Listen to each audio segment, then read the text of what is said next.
Okay, guys, this is a long one, but I'm going to review every single Cinema 4D versus Blender plugin. So a bit about me. I'm a Cinema 4D user.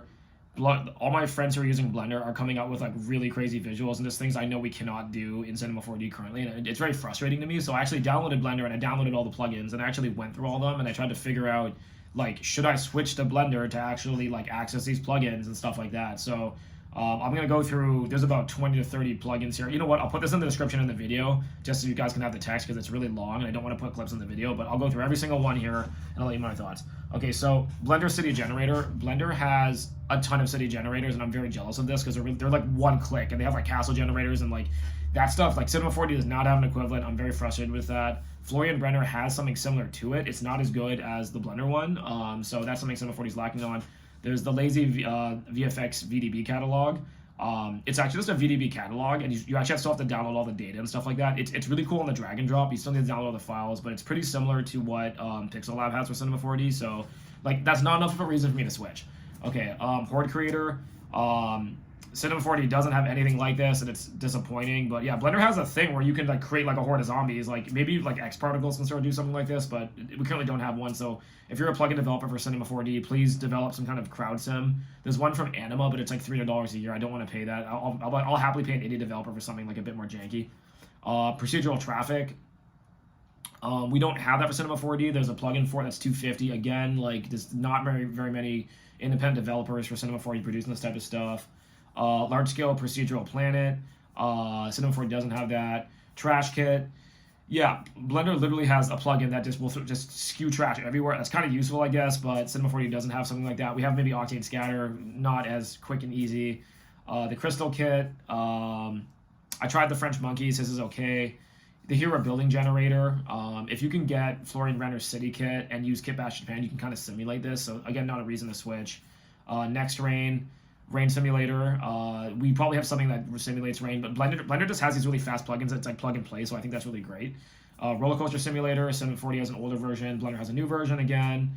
Procedural Water Generator. I'd say X Particles, which is expensive. Kaboom. Kaboom is much better laid out than Cinema 4D because I think you can do like real-time explosions. Cinema 4D also lacks a real-time render engine, which I don't like. The Clothing Maker. Cinema 4D, we're stuck with like Marvelous Designer, which I think is significantly better, but it's nice having a native one in the package so you can do your own fabric simulations. Anime Hair Maker, we don't have that. Road Generator, Cinema 4D has one, but it's not as good. Crowd Simulator, JMograph. JMograph is like Fields and Cinema 4D. Like Cinema 4D will always destroy on MoGraph, so it's like I think those are better. They have a Forest plugin. Cinema 4D has Forester, which I think is really good. Eevee has Cinema 4D and Eevee. Cinema 4D, we have one. I can't remember what it's called, but we have our own like real-time thing, but it looks like crap. Honestly, it's not really usable in my opinion. External ones, we have Terrain Generator. I don't use Cycles.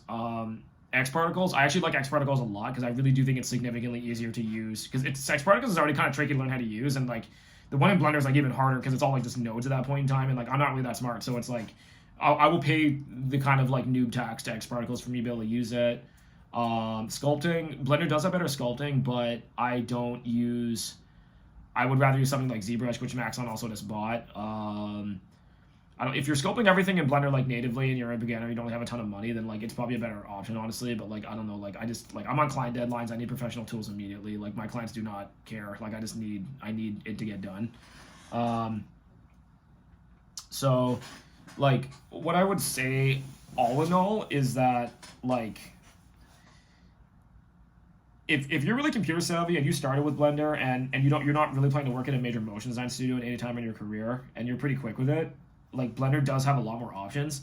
The Cinema 4D stuff, it's easier to use and it's more straightforward, and I think it's just like kind of better integrated in general. And Cinema 4D as a whole, I just find easier to use versus Blender. So there are some things in Blender that I would like to switch for, but like I don't know, let's say it takes me like 150 hours to become like fluent with Blender just so I can use a couple of plugins. Like in that time I could probably build my own city, I can build my own crowds, and then just have those like kind of solutions done to Cinema 4D permanently. So that's sort of my take on that.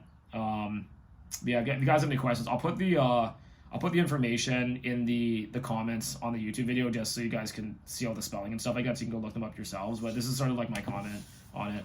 Thanks, guys.